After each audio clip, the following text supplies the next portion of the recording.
আসসালামু আলাইকুম। Project AC জীববিজ্ঞান ক্লাসে তোমাদেরকে স্বাগতম। আজকে আমরা পড়ব জীববিজ্ঞান প্রথম পত্রের তৃতীয় চ্যাপ্টার কোষ রসায়ন। এই কোষ রসায়ন চ্যাপ্টার থেকে আমাদেরকে কি কি পড়তে হবে? Carbohydrate, protein, lipid and enzyme. So আজকের ক্লাসে আমরা কার্বোহাইড্রেট সম্পর্কে জানবো। সো চলো আমরা শুরু করি। প্রথমেই কার্বোহাইড্রেট জিনিসটা কি?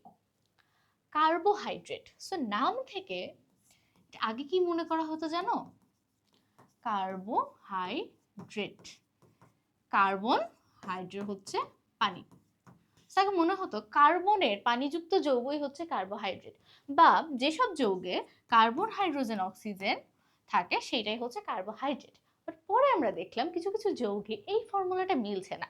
যেমন দেখো, মিথানলের কথা চিন্তা করো, এইটাতে কিন্তু কার্বন, হাইড্রোজেন, অক্সিজেন আছে, 1:2:1 অনুপাতেই আছে, বাট তারপরেও এটা কিন্তু অ্যালডিহাইড, এটা কিন্তু কার্বোহাইড্রেট না। আবার অনেক কার্বোহাইড্রেটে এই তিনটা মৌলের পাশাপাশি অন্য মৌলও থাকতে পারে। সো এই জন্য সংজ্ঞাটা পরিবর্তিত করে পরে একটা গ্রহণযোগ্য সংজ্ঞা নিয়ে আসা হয়েছে। সেই সংজ্ঞাটা হচ্ছে পলিহাইড্রক্সি অ্যালডিহাইড। পলিহাইড্রক্সি মানে কি? অনেকগুলো হাইড্রক্সিল মূলক থাকবে। আমরা যখন গঠন করবো তখনই দেখতে পাবা পলিহাইড্রক্সি অ্যালডিহাইড এবং polyhydroxy ketone. Either it can be aldehyde or ketone. তাহলে পলিহাইড্রক্সি অ্যালডিহাইড বা পলিহাইড্রক্সি কিটোন, এবং এদের থেকে যে যৌগগুলো উৎপন্ন হয় অর্থাৎ এদের জাতক, এগুলোকে বলা হয় কার্বোহাইড্রেট। তাহলে এই কার্বোহাইড্রেটের শ্রেণীবিন্যাসটা খুবই খুবই খুবই গুরুত্বপূর্ণ। তো প্রথম শ্রেণীবিন্যাসটা হচ্ছে কি স্বাদের ভিত্তিতে এদেরকে কিভাবে আলাদা করা যায়। তো স্বাদের ভিত্তিতে খুবই কমন, একটা কি মিষ্টি স্বাদযুক্ত, আরেকটা যেটার কোনো স্বাদ নাই। যেমন আমরা যে চিনি খাই, চিনি কি মিষ্টি স্বাদযুক্ত, বাট আমরা যে ভাত খাই, ভাতের কি আলাদা করে কোনো মিষ্টি স্বাদ বা কোনো স্বাদ আছে? নাই কিন্তু, বাট দুটোই কিন্তু কার্বোহাইড্রেট। সো কার্বোহাইড্রেটের ক্ষেত্রে মিষ্টিও হতে পারে বা মিষ্টি নাও হতে পারে। সেটার উপরে বেস করে আমরা ভাগ করেছি সুগার অ্যান্ড নন সুগার। যেগুলো মিষ্টি সেগুলো হচ্ছে সুগার, আর যেগুলো মিষ্টি না সেগুলো হচ্ছে নন সুগার। সো এটা খুবই সিম্পল একটা ক্লাসিফিকেশন। আমাদের কাছে এর পরের ক্লাসিফিকেশন হচ্ছে কি বিজারণ ক্ষমতার উপর ভিত্তি করে কোনটা ফেইলিং দ্রবণকে বিজারিত হয়। তাহলে ফেইলিং দ্রবণে বিজারিত হয়, এইটার উপরে ভিত্তি করে কি কি আছে? বিজারক, অবিজারক। তাহলে বিজারকের মধ্যে আছে গ্লুকোজ, ফ্রুক্টোজ, আর অবিজারক হচ্ছে সুক্রোজ, ট্রেহ্যালোজ।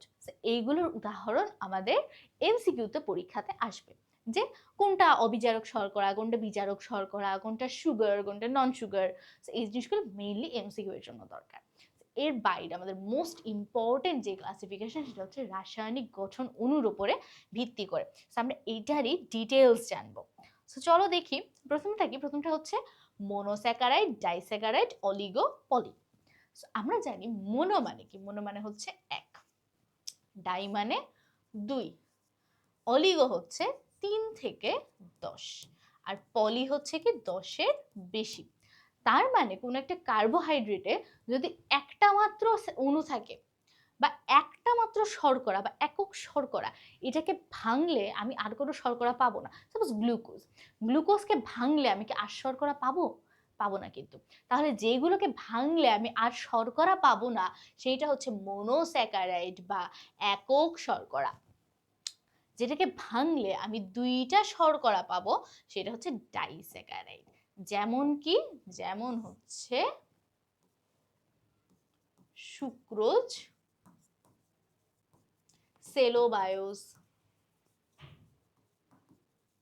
এগুলো সবই হচ্ছে ডাইস্যাকারাইড, যেগুলোতে দুটো করে শর্করা থাকে, এবং দুইটার পরে 3টা থেকে 10টা যদি থাকে তাহলে সেটাকে বলি কি? অলিগোস্যাকারাইড। 10টার বেশি থাকলে সেটা হচ্ছে পলিস্যাকারাইড। তাহলে এইবার আমরা একটু মনোস্যাকারাইড নিয়ে কথাবার্তা বলবো। আমাদের মেইন কথা এখন হবে মনোস্যাকারাইড নিয়ে। তাহলে আসো এই মনোস্যাকারাইড, স্যাকারাইড, মনোস্যাকারাইড আমরা বলেছি এটা একক শর্করা। শর্করাতে কি থাকে? কার্বন, হাইড্রোজেন, অক্সিজেন, সাথে আরো আদার্স কিছু থাকতে পারে। আমরা আপাতত এই তিনটাকে মেইন ধরে নিয়ে আগাই।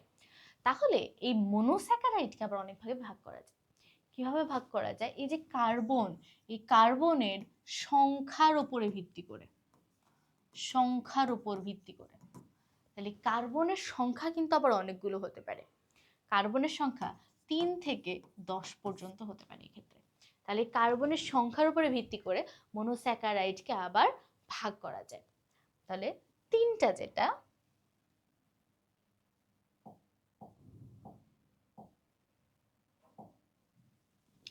তিনটা কার্বন থাকতে পারে, সাপোজ এরকম তিনটা কার্বন আছে, তার মধ্যে একটার সাথে তো আমার অ্যালডিহাইড মূলকই থাকবে। অ্যালডিহাইড মূলকের সাথে সাপোজ আরো কিছু একটা থাকলো, হাইড্রোজেন থাকলো বা H2 থাকলো, কিছু একটা থাকলো, এখানে কি থাকলো, এটা থাকলো, এন্ড তারপরে এটার সাথে আরো তো তিনটা হাত থাকবে, এখানে হাইড্রোজেন থাকলো, হাইড্রোজেন থাকলো, হাইড্রোক্সিল থাকলো। তাহলে এই হচ্ছে একটা ট্রায়োজের গঠন। এটা কি ট্রায়োজ। ট্রায়োজ মানে কি, ট্রাই মানে হচ্ছে তিন, তাহলে তিনটা কার্বন বিশিষ্ট যে মনোস্যাকারাইড সেটা হচ্ছে কি ট্রায়োজ। দেখো ট্রায়োজ আর ট্রাইস্যাকারাইড কিন্তু দুইটা আলাদা জিনিস। ট্রাইস্যাকারাইড মানে কি তিনটা শর্করা অণু, এখানে অণু কিন্তু একটাই, অণুর মধ্যে কার্বন হচ্ছে তিনটা। তাহলে কার্বন যদি তিনটা থাকে সেটাকে আমরা বলবো ট্রায়োজ। চারটা থাকলে কি বলবো, টেট্রোজ। টেট্রোজ। পাঁচটা থাকলে কি বলবো, পেন্টোজ। ছয়টা থাকলে কি বলবো, হেক্সোজ। সাতটা থাকলে বলবো হেপ্টোজ, অক্টোজ। সো এইভাবে কার্বন সংখ্যার উপরে ভিত্তি করে এই নামগুলো বাড়তে থাকবে। কার্বন সংখ্যার উপরে ভিত্তি করে যে বাড়বে, ট্রায়োজ গুলোর কথা চিন্তা করো। ট্রায়োজ বা টেট্রোজ বা পেন্টোজ সবগুলোই কিন্তু আবার দুই রকম হতে পারে। It can be aldose or it can be ketose. Aldose আর কিটোজ জিনিসটা কি? অ্যালডোজ হচ্ছে যেটা অ্যালডিহাইড মূলক থাকে। আমরা আগে যে ছবিটা আঁকিয়েছিলাম সেখানে কি ছিল, অ্যালডিহাইড মূলক ছিল। তাহলে যেগুলোতে অ্যালডিহাইড মূলক থাকবে সেগুলো হচ্ছে অ্যালডোজ, আর যেগুলোতে কিটোন মূলক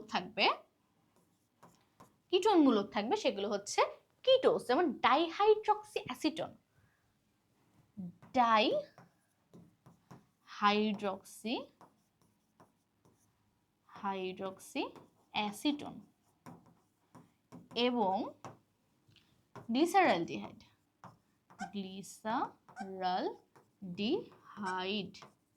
দেখো এই দুটোই হচ্ছে ট্রায়োস, মানে দুটোতেই তিনটা করে কার্বন আছে, দুটোই মনোস্যাকারাইড। তাহলে দুইটার মধ্যে ডিফারেন্স কি? দুটোর মধ্যে ডিফারেন্স হচ্ছে এই ডাইহাইড্রক্সি অ্যাসিটোনে থাকে কিটোন মূলক, তার মানে এটা একটি কিটোজ, আর গ্লিসারলডিহাইডের মধ্যে থাকে অ্যালডিহাইড মূলক, অর্থাৎ এটা হচ্ছে একটা অ্যালডোজ। সো এইভাবে প্রত্যেকটাকেই কিন্তু আমরা এরকম কিটোজ অ্যালডোজে ভাগ করতে পারি। সো এই উদাহরণগুলো তোমাদের লাগবে, যে যেমন ট্রায়োজের উদাহরণ। পেন্টোজের উদাহরণ কি আছে দেখো তো।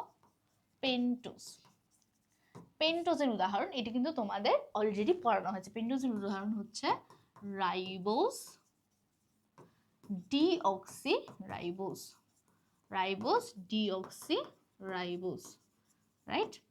এটা কোথাও আমরা পড়েছি কোষ ও কোষের গঠন চ্যাপ্টার, যখন ডিএনএ আরএনএ এর গঠন পড়ি সেইখানে রাইবোজ এবং ডিঅক্সিরাইবোজ এই দুইটা সুগারের গঠনের মধ্যে ডিটেলস কিন্তু আমরা ওখানে আলোচনা করেছি। সো এই জন্য আমরা এখানে এই দুইটা নিয়ে আর আলোচনা করব না। এখানে আমাদের আলোচনার মূল টপিকই হচ্ছে হেক্সোজ। আমি একটু অন্য একটা পেজে করি। হেক্সোজ এটা আলাদা করে স্লাইড না দিয়ে হাতে লেখার কারণ হচ্ছে আলটিমেটলি তোমাদেরকে না এটা হাতেই লিখতে হবে। গ্লুকোজ বা হচ্ছে সুক্রোজ এগুলোর গঠন তোমার কাছে জানতে চাইবে। আমি যদি জাস্ট স্লাইড নিয়ে সেখানে বসাই দিই তাহলে কিন্তু তুমি জিনিসটা শিখবা না। তো এই জন্য আমরা লিখে লিখে লিখে লিখে শিখবো। তাহলে দেখো হেক্সোজ মানে কয়টা? মনোস্যাকারাইড, 6 কার্বন বিশিষ্ট মনোস্যাকারাইড। 6 কার্বন বিশিষ্ট মনোস্যাকারাইড। তাহলে 6 কার্বন বিশিষ্ট মনোস্যাকারাইড মেইনলি হচ্ছে গ্লুকোজ আর ফ্রুক্টোজ। এই দুইটা আমাদেরকে এখানে জানতে হবে। গ্লুকোজ কি? গ্লুকোজ হচ্ছে একটা অ্যালডোজ, মানে এখানে কি অ্যালডিহাইড মূলক থাকে। আর ফ্রুক্টোজ কি? ফ্রুক্টোজ হচ্ছে একটা কিটোজ, মানে এখানে কিটোন মূলক থাকে। আমাদের মেইনলি গ্লুকোজের গঠনটা জানতে হবে, কিন্তু ফ্রুক্টোজের থেকে গ্লুকোজের গঠনটা বেশি ইম্পর্টেন্ট। চলো আমরা গ্লুকোজের গঠনটা একটু আঁকাই। তাহলে গ্লুকোজে কয়টা কার্বন? 6টা।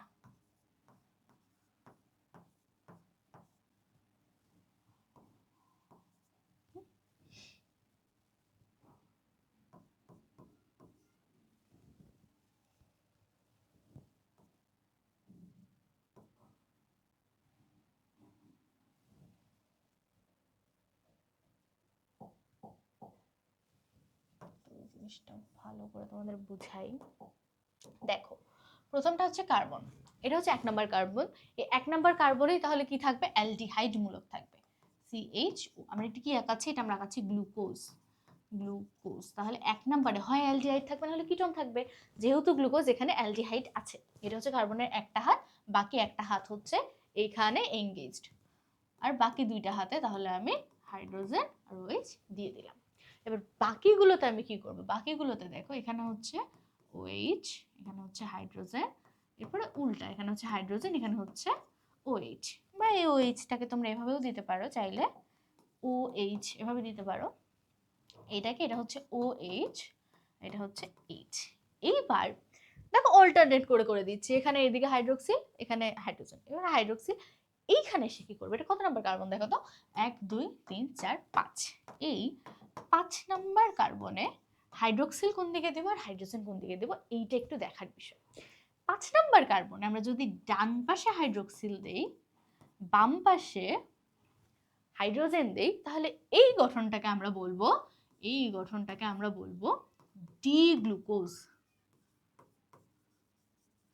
ডি মানে কি? ডি মানে হচ্ছে ডেক্সট্রো। ডেক্সট্রো মানে হচ্ছে ডান। এত মনে রাখার দরকার নেই, খালি হচ্ছে ডিতে ডান, ডতে ডান। তাহলে ডতে ডানে হাইড্রোক্সিল, আমরা ডি এল আলফা বিটা সবকিছুই হাইড্রোক্সিল মূলকের সাপেক্ষে মনে রাখবো, তাহলে দেখবো কনফিউশন হবে না। তাহলে গ্লুকোজের শিকল স্ট্রাকচারে 5 নাম্বার কার্বনে হাইড্রোক্সিল মূলক যদি ডান পাশে থাকে সেটাই হবে ডি গ্লুকোজ। আর যদি এভাবে না থেকে, এইভাবে না থেকে, যদি এই পাশে হাইড্রোজেন এই পাশে হাইড্রোক্সিল থাকে, তার মানে কি বাম পাশে হাইড্রোক্সিল থাকে, তাহলে এইটাকে আমরা কি বলবো? এটাকে আমরা বলবো তখন, এইটাকে তখন আমরা বলবো এল গ্লুকোজ। এল মানে হচ্ছে লেভো, লেভো মানে হচ্ছে বাম। কিসের উপর ডিপেন্ড করে? যে এদের উপরে যখন আলো ফেলা হয় তখন এই আলোটাকে এরা কোন দিকে ঘুরায়, কোন দিকে ঘুরায়। ডান দিকে ঘুরালে ডানাবর্তী, বাম দিকে ঘুরালে বামাবর্তী। এত কিচ্ছু মাথায় নেওয়ার দরকার নেই, এগুলো কেমিস্ট্রিতেও তোমরা পড়বা। আপাতত শুধু এখানে এইটুকু মনে রাখো যে গ্লুকোজের রিং স্ট্রাকচার কিন্তু নাকি শিকল স্ট্রাকচার। শিকল স্ট্রাকচারে 5 নম্বর কার্বনের এই হাইড্রোক্সিলটা যদি ডান পাশে থাকে সেটা ডি গ্লুকোজ, বাম পাশে থাকলে সেটা এল গ্লুকোজ। তাহলে এই হচ্ছে ডি আর এল গ্লুকোজের গঠন। তাহলে ডি গ্লুকোজের গঠন, এল গ্লুকোজের গঠন। আশা করছি তোমাদের সমস্যা হবে না, খুবই ইজি, এবং ইজি জন্যই এটা পরীক্ষাতে আসে না। তাহলে ইজি জন্যই কি এইটা পরীক্ষাতে আসে না। পরীক্ষাতে কি আসে? আচ্ছা, এই নিচের এটা দেওয়া হয় নাই রে, নিচে হচ্ছে এই যে কিছুই না, নিচে হচ্ছে হাইড্রোজেন, হাইড্রোজেন মানে আর বেসিক্যালি H2O আর কি। নিচের এইটা নিয়ে আমাদের তেমন কোনো চিন্তা নেই, নিচের কার্বনে, নিচের একটা কার্বনে খালি H2OH। একটা অ্যালকোহল, এখানে অ্যালকোহল মূলক থাকে একটা, সাথে কি আরো দুইটা হাত পূরণের জন্য দুইটা হাইড্রোজেন থাকে। এই এখন আমাদের কি লাগবে বললাম? আমাদের লাগবে হচ্ছে ring structure. Ring structure, ring structure. তো চলো আমরা গ্লুকোজের রিং স্ট্রাকচারটা একটু দেখে আসি। রিং স্ট্রাকচারের জন্য শুরুতেই আমরা অক্সিজেনটা আঁকাই নিব একটা। শুরুতেই হচ্ছে একটা অক্সিজেন, এই অক্সিজেনের সাথে 5টা কার্বন যুক্ত থাকবে। কিভাবে? এই যে এরকম ষড়ভুজাকৃতি, ষড়ভুজাকৃতি, ষড়ভুজাকৃতি করে এইভাবে থাকবে। তাহলে দেখো তো কার্বন কয়টা হলো? এটা কি হেক্সোস, মানে 6টা কার্বন হওয়ার কথা। 1 2 3 4 5, 6টা কি হয়েছে? 6টা কিন্তু হয়নি। তাহলে আরেকটা কোথায় থাকবে? আরেকটা থাকবে এই যে এটার মাথায়, H2OH। ওই যে নিচে যে CH2OH-টা আঁকালাম ওইটা এর মাথায় যে বসে থাকবে। তাহলে এই হচ্ছে রিং স্ট্রাকচার। এবার রিং স্ট্রাকচারে কি কি দেওয়া বাকি? হাইড্রোজেন দেওয়া বাকি, হাইড্রোক্সিল দেওয়া বাকি। এটা আমি খুব সহজে কিভাবে মনে রাখতাম তোমাদেরকে একটু দেখাই। এখানে তো উপরে এটা দিয়ে দিলাম, উপরে যেহেতু এক্সট্রা কার্বন ছিল তাকে উপরে দিয়ে দিলাম, উপরে OH আছে, তাহলে নিচে কি হবে? নিচে একটা হাইড্রোজেন হবে। এটা নিয়ে তো আমার কোনো কনফিউশন নাই, এদিক থেকে দেওয়া শুরু করবো। এই হাইড্রোজেনের কাছাকাছি আরেকটা হাইড্রোজেন, তাহলে নিচে হাইড্রোক্সিল। দেখো এটার কাছে যেন একটা হাইড্রোজেন থাকে সেভাবে আমি দিয়ে দিলাম, হাইড্রোজেন হাইড্রোজেন কাছাকাছি রাখলাম, নিচে হাইড্রোক্সিল দিলাম। তাহলে এখানেও হাইড্রোক্সিল হাইড্রোক্সিল কাছাকাছি রাখবো। হাইড্রক্সিল হাইড্রক্সিল কাছাকাছি রাখলাম, এরপর এখানে এসে জিনিসটা উল্টায় যাবে। আমার এই কয়টা কনসার্ন না, আমার কনসার্ন হচ্ছে এই 1 নাম্বার কার্বনটা। এটা হচ্ছে কি 1 নাম্বার কার্বন, 1 2 3 4 5 6। তাহলে এই হচ্ছে আমার রিং স্ট্রাকচারে কার্বনের নাম্বারিং। এখন এই কার্বনে হাইড্রোজেন কোথায় থাকবে, হাইড্রক্সিল কোথায় থাকবে, সেটার উপরে ডিপেন্ড করে হবে এটা কি আলফা নাকি বিটা। আমরা বলেছিলাম আমরা সব সময় হাইড্রক্সিল দেখে হিসাব করব, সবসময় সব হিসাব কি দেখে করব, হাইড্রক্সিল দেখে করব। তাহলে এই ক্ষেত্রে হাইড্রক্সিল মূলকটা যদি নিচে হয় OH আর হাইড্রোজেনটা যদি উপরে হয়, দেখো হাইড্রক্সিলটা নিচে হাইড্রোজেনটা উপরে, তাহলে এটাকে আমরা কি বলবো, এটাকে আমরা বলবো আলফা গ্লুকোজ। তাহলে প্রথমে একটা অক্সিজেন দিবা, বাকি 5টা কার্বন দিয়ে একটা রিং স্ট্রাকচার বা একটা ষড়ভুজ বানাবা। সেই ষড়ভুজে একটা কার্বন কম পড়লো, সেটা লাস্টের কার্বনের সাথে CH2OH লাগাই দিবা। তাহলে OH যেহেতু উপর আছে, এই কার্বনের নিচে একটা হাইড্রোজেন থাকবে, তাহলে পাশের যেটা হাইড্রোজেনকে কাছে রাখলা, এখানে হাইড্রোক্সিলকে কাছে রাখলা, রেখে উপরে এই জিনিসটা জাস্ট উল্টায় গেল, হাইড্রোজেন উপরে গেল, হাইড্রোক্সিল নিচে আসলো। এইটুকু আমার কনসার্ন না, এইটুকু আমি খুব সহজে এভাবে মনে রাখতে পারবো। আমার কনসার্ন এই হাইড্রোজেন এই হাইড্রোক্সিল। তাহলে 1 নাম্বার কার্বনে কোন স্ট্রাকচারে, রিং স্ট্রাকচারে, এটা কিন্তু সেই শিকল বা চেইন স্ট্রাকচার না। রিং স্ট্রাকচারে 1 নাম্বার কার্বনে হাইড্রক্সিল মূলক যদি নিচে থাকে সেটা আলফা গ্লুকোজ, আর যদি এই হাইড্রক্সিল মূলকটাই উপরে চলে যায়, হাইড্রোজেন নিচে নেমে চলে আসে, that would be beta glucose.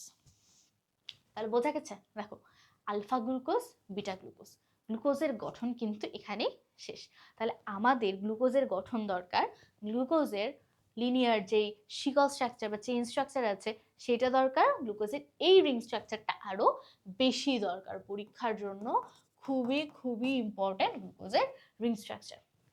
তাহলে আসো আমরা এখন একটু আবার থিওরি পড়াশোনা করে আসি, তারপরে আমরা আবার কিছু স্ট্রাকচার দরকার হলে দেখব। আমাদের হেক্সোজের মধ্যে আমরা ইম্পর্টেন্ট হেক্সোজ কি বলেছিলাম, গ্লুকোজ আর ফ্রুক্টোজ। ফ্রুক্টোজের গঠনটাও তোমাদেরকে একটু জানিয়ে রাখবো, খুব বেশি ইম্পর্টেন্ট না, তবে সুক্রোজের গঠন যখন আমরা পড়বো তখন সেখানে ফ্রুক্টোজের গঠনটা লাগবে, তো আমরা সেখানে যেয়ে ফ্রুক্টোজের গঠনটা পড়ে ফেলবো, কোনো সমস্যা নেই। তাহলে দেখো গ্লুকোজ অ্যান্ড ফ্রুক্টোজের এখানে একটা কম্পারিজন তোমাদেরকে দিয়েছে, যাতে গ্লুকোজ আর ফ্রুক্টোজের বইয়ে দেখবা এখানে অনেক কথা লেখা আছে, কোনটাকে কি বলে, কত পার্সেন্ট কোথায় কি থাকে, কনফিউজিং বিষয়গুলো। এই জন্য আমরা এটাকে একটা ছকের মধ্যে নিয়ে আসছি, তুমি যদি এটা শুধু দেখো তাহলেই বুঝতে পারবা। দেখো গ্লুকোজ প্রথমে আমরা কি বলেছি, অ্যালডোজ, গ্লুকোজ হচ্ছে অ্যালডোজ কারণ এখানে অ্যালডিহাইড মূলক থাকে, আর ফ্রুক্টোজ হচ্ছে কিটোহেক্সোজ বা কিটোজ, তাহলে কি এটা অ্যালডোহেক্সোজ, এটা কিটোহেক্সোজ, কিটোন মূলক থাকে। গতে গ্লুকোজ, গতে গ্রেপ সুগার, গতে গ্লুকোজ, গতে grape sugar, dextrose corn sugar, blood sugar, এই সব কয়টা ব্লাড সুগার, ব্লাডের যে সুগার আমরা পাই সেটা কি গ্লুকোজ বলে, ব্লাডের গ্লুকোজ মাপো, সো এই ব্লাড সুগারটা মিললে কিন্তু গ্লুকোজ। এর বাইরে কর্ন সুগার, কর্নও কিন্তু গ্লুকোজ। তাহলে মেইন যেটা তোমাদের মনে রাখতে হবে, গতে গ্লুকোজ, গতে গ্রেপ সুগার, এই গ্রেপের কত পার্সেন্ট থাকে, মোস্ট প্রবাবলি 12 থেকে 30% হচ্ছে তোমার গ্লুকোজ থাকে, তাহলে পার্সেন্টেজটাও আমাদেরকে জানতে হবে। ফতে ফ্রুক্টোজ, ফতে fruit, fructose fruit, fruit sugar কারণ এটা ফলে পাওয়া যায়, সো ফ্রুট সুগার বা ফলের চিনি বা লেভুলোজ, এটা হচ্ছে ফ্রুক্টোজ গেল। এরপরে কি গ্লুকোজের আমরা গঠন দেখেছি, DRL দেখেছি, DRL কিসের উপরে ভিত্তি করে, 5 নাম্বার কার্বনে হাইড্রক্সিল যদি ডানে থাকে তাহলে ডি, বামে থাকলে এল, এটাই তো আমরা পড়লাম। তাহলে এইটা একটা ক্লাসিফিকেশন আছে, আরেকটা কি আলফা বিটা, বাট ফ্রুক্টোজে শুধুমাত্র এই ডি আর এল ক্লাসিফিকেশনটাই আছে, এইটা রিং স্ট্রাকচারে এরকম আলফা বিটার কোনো কাহিনী নাই। এরপরে কি রিং গঠন, পাইরানোস কি ফিউরানোস কি, পাইরানোস হচ্ছে ষড়ভুজাকৃতি গঠন, দিস ইজ পাইরানোস, ষড়ভুজাকার। ফিউরানোস হচ্ছে পঞ্চভুজাকার গঠন, এই যে এটা হচ্ছে ফিউরানোস। পাইরানোস হচ্ছে পাইরিন থেকে, পাইরিনের গঠন এরকম ষড়ভুজাকৃতি, আর ফিউরানোস ফিউরিন থেকে আসছে, এটার গঠন কিরকম, এরকম পঞ্চভুজাকার। আমি তোমাদেরকে একটু ছবিটা দেখাই দেই, এখানে থাকার কথা, এই যে এই ছবিটা দেখো, এটা একটা ফ্রুক্টোজের ছবি। ফ্রুক্টোজ কিরকম, এই যে অক্সিজেন, অক্সিজেনের পাশে যে একটা কার্বন, কার্বন, কার্বন, কার্বন। তাহলে দেখো কয়টা কার্বন হলো, 1 2 3 4, বাকি আরো 2টা কার্বন কিন্তু বাকি আছে। ওখানে কয়টা বাকি ছিল, একটা ছিল, এখানে 2টা বাকি। একটা কোথায় যাবে, একটা যাবে এখানে, CH2OH, গ্লুকোজের মতোই। আর আরেকটা কোথায় যাবে, একটা যাবে এইখানে, CH2OH। প্রথমটা আর দ্বিতীয়টা দুইটা CH2OH নিয়ে নিল, বাকি সবগুলোই যেভাবে পূরণ হয়ে যাবে, OH, H, H, OH, H। দেখো এখানে আলফা বিটার তেমন কোনো কাহিনী নাই, জাস্ট আমি যদি আরেকটু শর্টে তোমাদেরকে দেখাচ্ছি, এটাই দেখো। অক্সিজেন আঁকবা, একটা পঞ্চভুজাকার গঠন করবো, ওখানে কি ষড়ভুজাকার গঠন করেছিলাম, এখানে পঞ্চভুজাকার একটা গঠন করবা। তাহলে কি 4টা কার্বন হলো, আরো 2টা বাকি থাকলো, একটা চলে যাবে প্রথমে, একটা চলে যাবে প্রথমে, একটা চলে যাবে শেষে। তাহলে CH2OH, CH2OH, একটা উপরের দিকে একটা নিচের দিকে। তাহলে একটা উপরে দিয়ে দিলাম CH2OH, একটা দিয়ে দিলাম নিচের দিকে। এখানে কি হাইড্রোজেন উপরে, তাহলে এখানে হাইড্রোজেন চলে আসলো নিচে, আবার চলে আসলো উপরে, আবার চলে আসলো নিচে, জাস্ট অল্টারনেট হতে থাকবে। এটাতে হাইড্রোজেন উপরে, এটাতে হাইড্রোক্সিল উপরে, এখানে আবার হাইড্রোজেন উপরে, এখানে আবার হাইড্রোক্সিল উপরে, জাস্ট অল্টারনেট করে করে দিবা।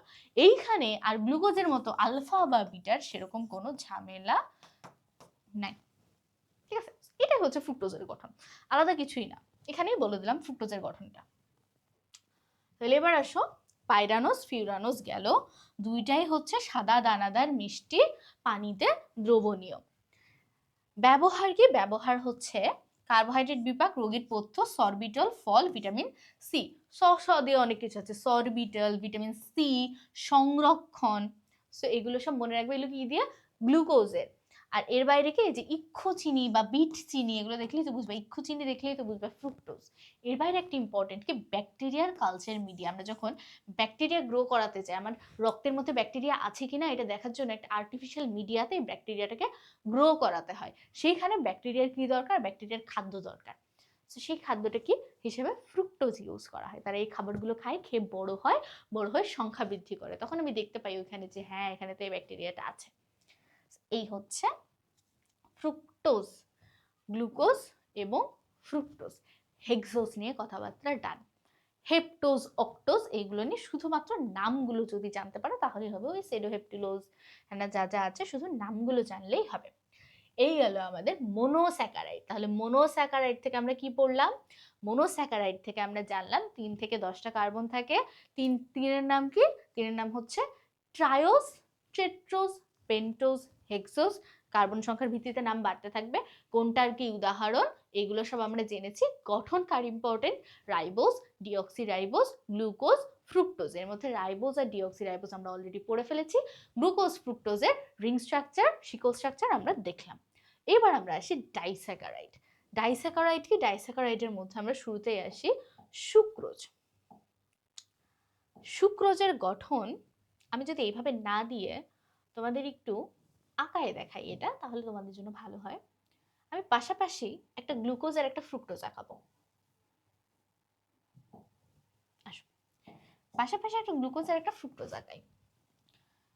তাহলে গ্লুকোজ কিভাবে আঁকাচ্ছিলাম, আমার সাথে সাথে তোমরাও আঁকাও। প্রথমে একটা এরকম ষড়ভুজ করে ফেললাম, CH2OH, এখানে OH উপরে, এখানে হাইড্রোজেন, তার মানে এখানে কত হাইড্রোজেন, এখানে হচ্ছে হাইড্রোক্সিল, এখানে হাইড্রোক্সিল, এখানে হচ্ছে হাইড্রোজেন, এখানে উল্টোটা। প্রথমে আমি একটা আলফা যদি নেই, তাহলে এটা হচ্ছে একটা আলফা গ্লুকোজ, আলফা গ্লুকোজ।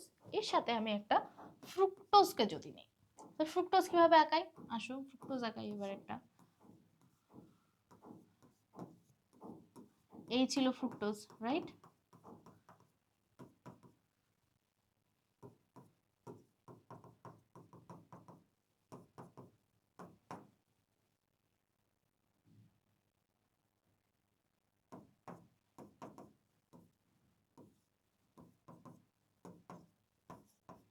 দেখো এই তো গঠন, এটা একটা ফ্রুক্টোজ, এটা একটা গ্লুকোজ।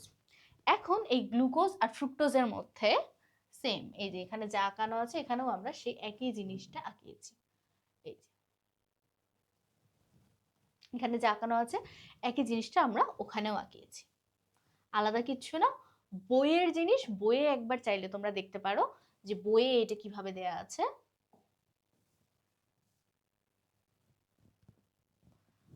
এই হচ্ছে আমাদের গ্লুকোজ আর ফ্রুক্টোজের কাহিনী। এবার দেখো এই জায়গাটা, এই জায়গাটা দেখো, এখানে একটা OH হইতো। সো এই জায়গাটা তুমি দেখতে পাও দুইটা OH, একটা OH আর একটা OH। এই দুইটা মিলে কি তৈরি করবে? এই দুইটা মিলে না পানি বের করে দিবে, -H2O। পানি যদি বের করে দেয়, দেখো দুইটা অক্সিজেন আছে, দুইটা হাইড্রোজেন আছে, তার মধ্যে দুইটা হাইড্রোজেন একটা অক্সিজেন বের হয়ে গেল। থেকে যাবে কি? থেকে যাবে একটা অক্সিজেন, থেকে যাবে এই একটা অক্সিজেন। একটা অক্সিজেন থেকে যে এই দুইটার মধ্যে দেখো একটা বন্ড তৈরি করেছে, কিন্তু COC, COC। বন্ডগুলো কার মধ্যে? গ্লুকোজের 1 নাম্বার, আর এটার হচ্ছে 1 2 3 4, 4 নাম্বার। এই দুইটার সাথে একটা বন্ড তৈরি করেছে। এই বন্ডটাকেই বলে গ্লাইকোসাইডিক বন্ধন। গ্লাইকোসাইডিক বন্ধন। তাহলে এটা হচ্ছে গ্লাইকোসাইডিক বন্ধন। যেহেতু দুইটা অণুর মধ্যে কি গ্লুকোজ আর ফ্রুক্টোজ, সো এই গ্লুকোজ আর ফ্রুক্টোজ অণু বা যে কোনো গ্লুকোজ, যে কোনো কার্বোহাইড্রেট অণু, যে কোনো কার্বোহাইড্রেট অণুর মধ্যে এই যে বন্ধনটা, এই বন্ধনটাকে বলছি আমরা গ্লাইকোসাইডিক বন্ধন। তাহলে একটা আলফা গ্লুকোজের সাথে একটা ফ্রুক্টোজের গ্লাইকোসাইডিক বন্ধনের মাধ্যমে এই যে যৌগটা তৈরি হলো, এই যৌগটাই হচ্ছে আমাদের সুক্রোজ। তাহলে সুক্রোজের গঠন বোঝা গেছে, এই যে দেখো গ্লাইকোসাইডিক বন্ধন। বাকি সবকিছু সেম থাকবে, বাকি সবকিছু কোনো কিছুর মধ্যে কোনো চেঞ্জ নেই। তাহলে সুক্রোজ কি? যেহেতু দুইটা এখানে মনোস্যাকারাইড, একটা গ্লুকোজ একটা ফ্রুক্টোজ, সেই জন্য সুক্রোজটা হচ্ছে একটা ডাইস্যাকারাইড। তাহলে গ্লুকোজের গঠন পড়লাম, ফ্রুক্টোজের পড়লাম, সুক্রোজের পড়লাম। ট্রাইস্যাকারাইড বা অলিগোস্যাকারাইড এগুলোর গঠন আমাদের দরকার নাই, আমাদের লাগবে পলিস্যাকারাইডের গঠন। তার আগে আমরা সুক্রোজের কিছু ব্যবহার আছে ওইখানে, সাবান তৈরি, প্রিজারভেটিভ, অক্সালিক অ্যাসিড, গ্লুকোজ তৈরি, অনেক কিছু তৈরি করতে ব্যবহার করা হয়, অনেক কিছু উৎপাদনে ইউজ করা হয়। সো কিসের উৎপাদন, এই জিনিসটা আমাদেরকে মনে রাখতে হবে। নেক্সট হচ্ছে স্টার্চ আর সেলুলোজের গঠন। আমরা শুরুতে আসি যে স্টার্চ আর সেলুলোজ এই জিনিসগুলো আসলে কি। ব্রড হেডিং আমরা অলরেডি পড়েছি, এটি কি? পলিস্যাকারাইড। এই পলিস্যাকারাইডের আবার কিছু বিভাগ আছে, ভাগ আছে। পলিস্যাকারাইডকে তার কাজের ভিত্তিতে দুই ভাগে ভাগ করা হয়, একটা হচ্ছে গাঠনিক, আরেকটা হচ্ছে সঞ্চয়। সো গাঠনিক আমরা নামে বুঝতে পারছি যেটা দেহ গঠন করে, যেটা দেহ গঠন করে সেটাই হচ্ছে গাঠনিক। কার দেহ গঠন করে? উদ্ভিদের দেহ গঠন করে। উদ্ভিদের দেহ কে গঠন করে? সেলুলোজ। তাহলে সেলুলোজ হচ্ছে একটা গাঠনিক পলিস্যাকারাইড। আর সঞ্চয় কি? যেটা সঞ্চিত থাকে উদ্ভিদের দেহে বা মানুষের দেহে, যেটা সঞ্চিত থাকে। উদ্ভিদের যেহেতু যেটা সঞ্চিত থাকে তাকে বলি স্টার্চ, আর প্রাণী দেহে যেটা থাকে তাকে বলি গ্লাইকোজেন। তাহলে গাঠনিক, সঞ্চয়, সেলুলোজ, স্টার্চ, গ্লাইকোজেন। এই সেলুলোজ, স্টার্চ, গ্লাইকোজেনের যত ধর্ম আছে বা যত ব্যবহার আছে, বৈশিষ্ট্য আছে, সবকিছু আমরা এই ছকের মধ্যেই পড়ে ফেলতে পারবো। তার আগে আমরা এদের গঠনটা চলো পড়ে আসি। প্রথমেই স্টার্চের গঠন। স্টার্চের গঠন হয় আলফা ডি গ্লুকোজ দিয়ে বা আলফা গ্লুকোজ দিয়ে। ডি তো না, আলফা। তাহলে চলো দুইটা আলফা গ্লুকোজ আঁকাই। এতবার করে এখানে আলফা গ্লুকোজ আঁকাচ্ছি, আলফা গ্লুকোজের আর কোনো সমস্যা থাকার কথা না।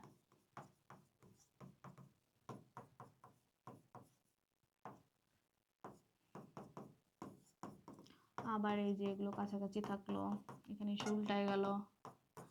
এবার এখানে এসে একটু চিন্তা করা লাগবে, কি আঁকাচ্ছি? আলফা আঁকাচ্ছি, তাহলে হাইড্রক্সিল নিচে, হাইড্রোজেন ওপরে। সেম অ্যাজ আমি আরেকটা আঁকাবো এখানে। আসো, oxygen, carbon, carbon, carbon, carbon, carbon, oxygen, CH2OH, নিচে hydrogen, hydrogen, hydroxyl, hydroxyl, hydrogen. Same আছে এখানে হাইড্রোজেন, হাইড্রক্সিল। এটাও কি আঁকাচ্ছি? আলফা আঁকাচ্ছি। সো হাইড্রক্সিল নিচে, হাইড্রোজেন উপরে, রাইট? দেখো দুইটা কিন্তু আঁকানো হয়ে গেল। এখন এই দুইটা আলফা ডি গ্লুকোজ, এটা একটা আলফা ডি বা আলফা, সরি আলফা ডি না আলফা, এবং এটা একটা আলফা।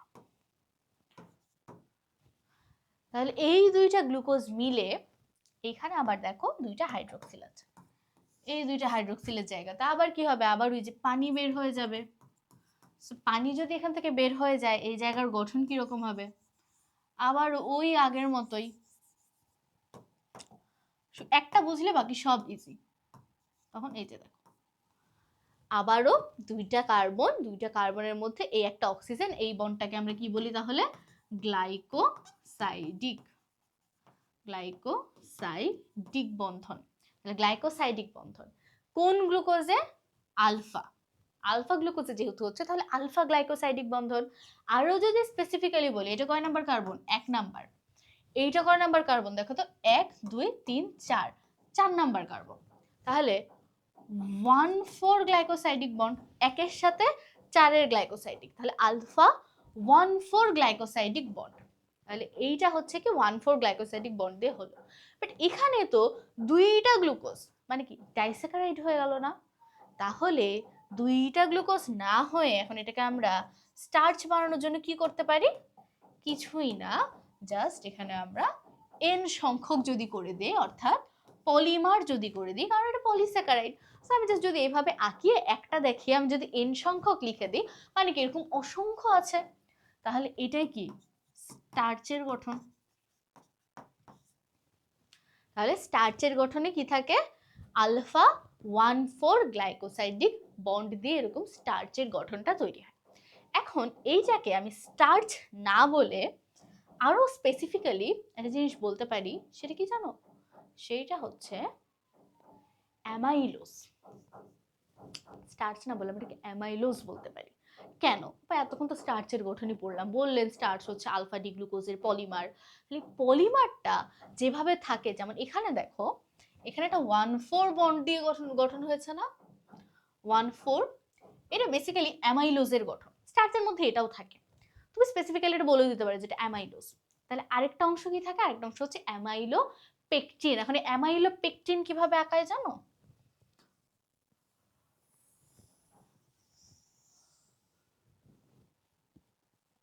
এই যে এইটা তো ধরো অ্যামাইলোজের মতোই থাকবে। এই যে এখানে 6 নাম্বার কার্বন, এটা কি 6 নাম্বার কার্বন না, এই 6 নাম্বার কার্বনে এসে আরো একটা এরকম গ্লুকোজ যুক্ত হবে। দেখো O C C C C C, যা যা আছে এখানে এগুলো আমি আর আঁকালাম না। এখানে কি OH, এখানে হচ্ছে H, একটু ভালোভাবে আঁকাই, এখানে CH2OH, এটাই ছিল তো। আর এখানে কি হাইড্রোজেন, এখানে হচ্ছে হাইড্রক্সিল। দেখো এই দুইটা কার্বনের মধ্যে যদি খেয়াল করো, এই কার্বনটা এটার 1 নাম্বার কার্বন, আর এটার 6 নাম্বার কার্বনটা যদি খেয়াল করো, 6 নাম্বার কার্বনটা যদি খেয়াল করো, দুইখানেই দেখো হাইড্রক্সিল মূলক আছে। তাহলে এই হাইড্রক্সিল মূলক থেকে আবারও পানি বের হয়ে যেতে পারে। পানি বের হয়ে দুইটা হাইড্রোজেন আর একটা অক্সিজেন চলে গেল, বাকি একটা অক্সিজেন এইভাবে গ্লাইকোসাইডিক বন্ধন তৈরি করতে পারে না। তাহলে এটা কি, এটা আলফা 1,6 গ্লাইকোসাইডিক বন্ড। তাহলে দেখো যদি শুধু 1,4 থাকে সেটা হচ্ছে অ্যামাইলোজ, 1,4 এর সাথে 1,4 তো থাকবেই, তার সাথে যদি 1,6 থাকে তাহলে সেটা হচ্ছে অ্যামাইলোপেকটিন। এই অ্যামাইলোজ আর অ্যামাইলোপেকটিন দুইটা মিলেই তৈরি করে আমাদের স্টার্চ। তাহলে স্টার্চের গঠন যখন বলবে তোমাদেরকে, তখন তোমরা অ্যামাইলোজের গঠন দেখাবা, অ্যামাইলোপেকটিনের গঠন দেখাবা। দুইটার গঠন কিভাবে কি হয়, কোনটাতে 1,4 থাকে কোনটাতে 1,6 থাকে, আশা করি আমরা বুঝতে পেরে গেছি। এবার আসো আমরা সেলুলোজের গঠনটা পড়ে ফেলি, একেবারে সেলুলোজের গঠন পড়ে তারপরে আমরা এটাতে আসবো, ঠিক আছে। স্টার্চের গঠনটা আশা করি বোঝা গেছে। নেক্সট হচ্ছে সেলুলোজ। সেলুলোজ হচ্ছে সেম জিনিস, স্টার্চের মতো একই জিনিস, শুধুমাত্র এখানে বিটা গ্লুকোজ থাকবে। তাহলে চলো এতক্ষণ আমরা আলফা গ্লুকোজ দিয়ে সবকিছু করে এসেছি, এবার বিটা গ্লুকোজ দিয়ে দেখি। এটা একটা অক্সিজেন, আবারও সেম জিনিস আঁকাচ্ছি আমরা, 2OH H OH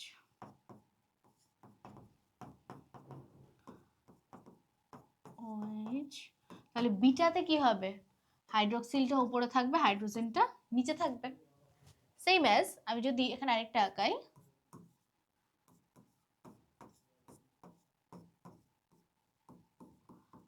2OH, this is H, H, OH, OH, H, H, OH। তাহলে এখানে কি থাকবে, এইখানেও যেহেতু বিটা গ্লুকোজ, এখানেও শুরুতে হাইড্রোক্সিল থাকবে এবং নিচে হচ্ছে হাইড্রোজেন থাকবে। তাহলে দুইটাই আমি কি আঁকালাম, বিটা গ্লুকোজ আঁকালাম। এইবার দেখো, এইবার বন্ডটা কিভাবে গঠিত হবে, বন্ডটা কি এই দুইটার মধ্যে হবে। বন্ড যদি এই দুইটার মধ্যে গঠন হয়, এখানে কি আছে, একটা হাইড্রোজেন একটা অক্সিজেন, একটা হাইড্রোজেন, মানে কি দুইটা হাইড্রোজেন একটা অক্সিজেন, সে তো পানি হিসেবে বের হয়ে গেল। কিন্তু এই দুটোকে যোগ করবে কে, যোগ করার মধ্যে কি আছে এখানে, ওই যে অক্সিজেন ছিল, অক্সিজেন গ্লাইকোসাইডিক বন্ড গঠন করছিল, এখানে কি সে অক্সিজেনটা আছে, নাই। তাহলে এইখানকার বন্ড কিন্তু এভাবে গঠন হবে না। তাহলে কিভাবে হবে, খুবই ইজি, এখানে নাই তো কি হয়েছে, এইখানে তো আছে, এই দুটো মিলে বন্ড গঠন করবে, উপরে হোক নিচে হোক, আছে তো, তাই না।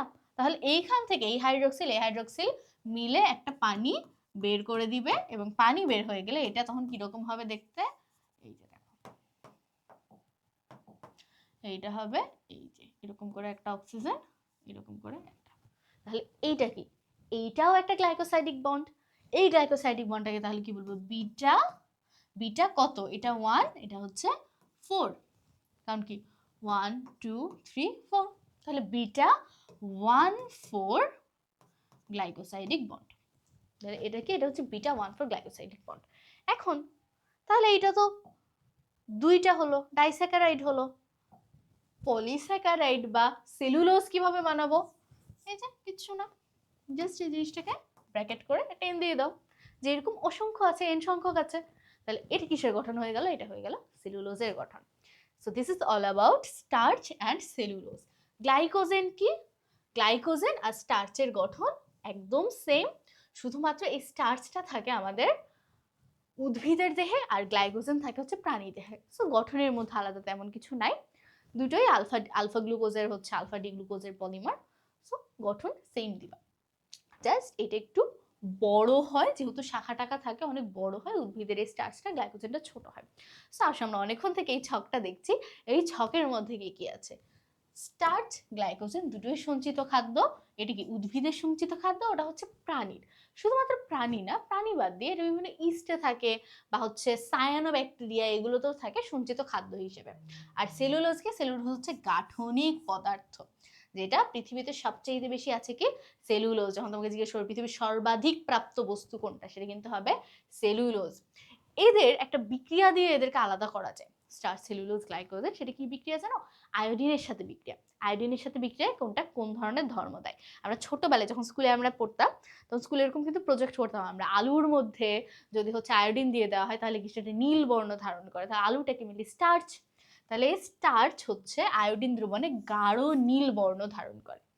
আর সেলুলোজ কোনো হচ্ছে বিক্রিয়া করে না, সেলুলোজ কোনো রং দেয় না। গ্লাইকোজেন কি করে, লালচে বেগুনি বর্ণ দেয়। গঠন অলরেডি পড়ে ফেলেছি। ব্যবহার কি হিসেবে, দেখো স্টার্চগুলো কি, আলু একটা স্টার্চ, চাল একটা স্টার্চ, মানে আমরা আশেপাশে যেগুলো মেনলি শর্করা জাতীয় খাবার খাই সবই কিন্তু স্টার্চ, তাহলে কি খাদ্য হিসেবে কাজ করে। কাগজ ও আঠা প্রস্তুত করতে ব্যবহার করা হয়, তোমরা কখনো দেখেছো কিনা যে ভাত দিয়ে কাগজ লাগাই, তখন দেখা যাচ্ছে আঠা পাচ্ছে না, একটা ভাতকে একটু টিপে ওই দুইটা জায়গায় যদি লাগাই দেয় ওটা কিন্তু জোড়া হয়ে থেকে যায়। সো আঠা প্রস্তুত করার ক্ষেত্রেও স্টার্চ ইউজ করে, স্টার্চ জিনিসটা খুবই আঠালো।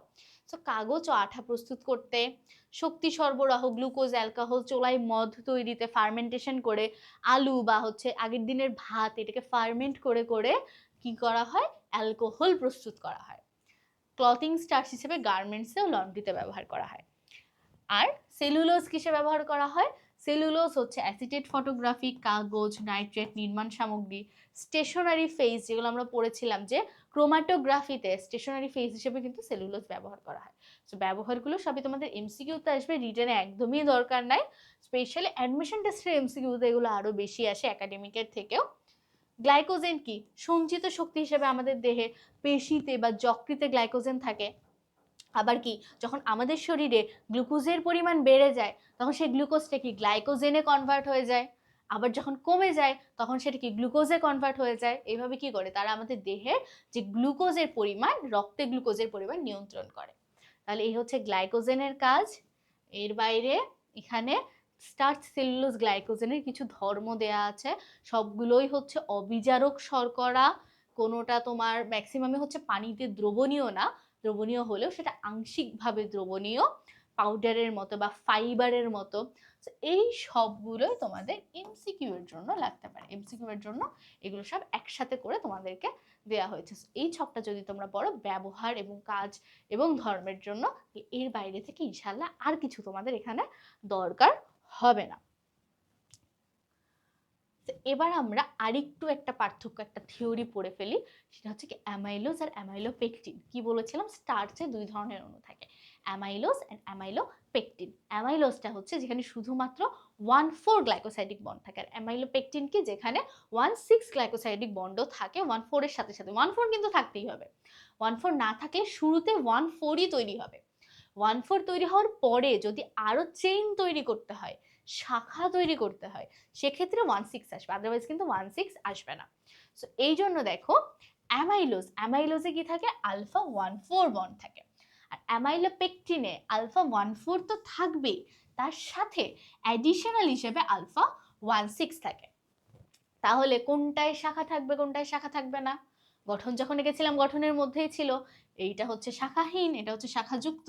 কেন শাখা? এই বন্ডটা তৈরি করার সময়ই তো শাখা তৈরি হলো, তাই না? এই যে 1,6 যখন তৈরি করলাম, যাচ্ছিল এরকম লিনিয়ারি 1,6 তৈরি করার জন্যই তো তাকে উপরে উঠে যাইতে হলো। এগুলো কি একটা শাখা না? এক একটা শাখা। তাহলে শাখাযুক্ত কোনটা? অ্যামাইলোপেকটিন। গঠন জানলে কখনো ভুল হবে কোনটা শাখাযুক্ত কোনটা শাখাবিহীন? হবে না। দেখো অ্যামাইলোজ ওয়ার্ডটা হচ্ছে ছোট, তাই এটার পার্সেন্টেজও কম, এভাবে মনে রাখতাম। আর অ্যামাইলোপেকটিন কি ওয়ার্ডটা বড়, তাই এটার পার্সেন্টেজও বড়। এখন এখানে এতগুলো বা দেয়া কেন? বা গুলো দেয়া হচ্ছে তোমাদের অ্যাডমিশন টেস্টের জন্য। অ্যাডমিশন টেস্টের জন্য তোমরা এখন শুধুমাত্র সিম্পলি 22 আর 78 মনে রাখলে ইনাফ, যে এটা 22%, এটা 78%। অ্যামাইলোজ ছোট ওয়ার্ড কম পরিমাণ, অ্যামাইলোপেকটিন বড় ওয়ার্ড বেশি পরিমাণ। এগুলো কেন লাগে? বিভিন্ন রাইটারের বইয়ে এই যে পার্সেন্টেজগুলো দেয়া। সো অ্যাডমিশন টেস্টে অনেক সময় ধরো এই ইনফরমেশনটা অপশন নাই, সাপোজ 22 নাই, সেখানে তোমার হচ্ছে 20 থেকে 25% দেয়া আছে। সো এইগুলো দিতে পারে, একাডেমিকের জন্য খুব বেশি ইম্পর্টেন্ট না, বাট দেখে রাখতে পারো আর কি। কোনটা আয়োডিনে কিরকম বর্ণ দেয় আমরা জানি, অ্যাজ আ হোল স্টার্চ বর্ণ দেয় হচ্ছে নীল কালারের। বাট স্টার্চের মধ্যে যে আলাদা আলাদা দুইটা, কি ওটা গাঢ় নীল ছিল, এখন আলাদা আলাদা যে দুইটা পদার্থ আছে বা যে দুইটা গঠন আছে, তারা আয়োডিনে কি বর্ণ দেয়? বর্ণ তো অবভিয়াসলি দিবে। কি বর্ণ দিবে? এটা দিবে হচ্ছে কালো নীল, এটা দিবে হচ্ছে লাল বা পার্পল, এটা আয়োডিন। তাহলে কালো নীল আর লাল বা পার্পল যে কোনো একটা রং দিবে। এটিকে এটা হচ্ছে, যেহেতু যেখানে শাখা কম, যেটা ছোট শাখা কম, সেইটাই পানিতে দ্রবণীয় হবে, যেটা বড় শাখা বেশি সেইটাই তোমার পানিতে অদ্রবণীয় হবে।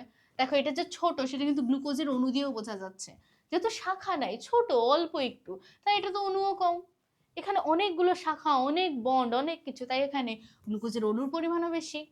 এটা যেহেতু ছোট পানিতে দ্রবণীয়, এটা বড় পানিতে দ্রবণীয় না। তোমরা যদি শুধু গঠনটা পড়ে ফেলো, গঠন পড়ে ফেললে এই পার্থক্য, এই ছক, এগুলো কোনো বিষয়ই না, সাথে খালি দুইটা স্ট্রাকচার দিয়ে দিবা, ফুল মার্কস ইনশাল্লাহ। এই this is all about carbohydrate. এখন কার্বোহাইড্রেটের কিছু ব্যবহার যেগুলো আমরা ডে টু ডে লাইফে জানি, যেগুলো আমরা অলরেডি অনেক কিছু বলে ফেলেছি। যেমন আমাদের দেহের শক্তির প্রধান উৎস কি? আমরা মেনলি খাবার হিসেবে কি খাই?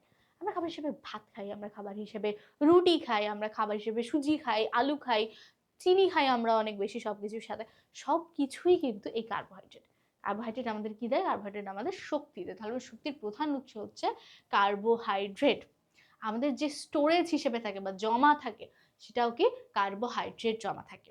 এর বাইরে আমরা এই যে প্রত্যেকটার ব্যবহার দেখলাম, গ্লুকোজের, ফ্রুক্টোজের, স্টার্চের, সেলুলোজের, সবের ব্যবহারই কিন্তু কার্বোহাইড্রেটের ব্যবহার।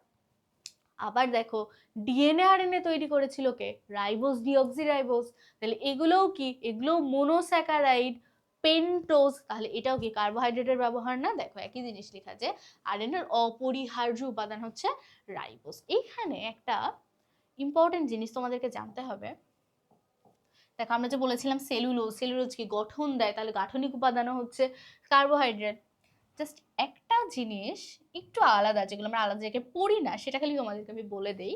সেটা হচ্ছে এই 9 নম্বর পয়েন্টটা, প্রাণী দেহে হাড়ের সন্ধিস্থলে রুব্রিকেন্ট হিসেবে ভূমিকা পালন করে। এটা তোমাদের একটু মনে রাখতে হবে যে আমাদের যে প্রত্যেকটা অস্থিসন্ধি আছে এগুলোতে যদি পিচ্ছিল কারক না থাকতো, তাহলে আমরা যে কোনো মুভমেন্টের সময় অনেক বেশি ব্যথা পেতাম। তাহলে পিচ্ছিল কারক হিসেবে যে পদার্থটা থাকে সেটা কিন্তু কার্বোহাইড্রেট।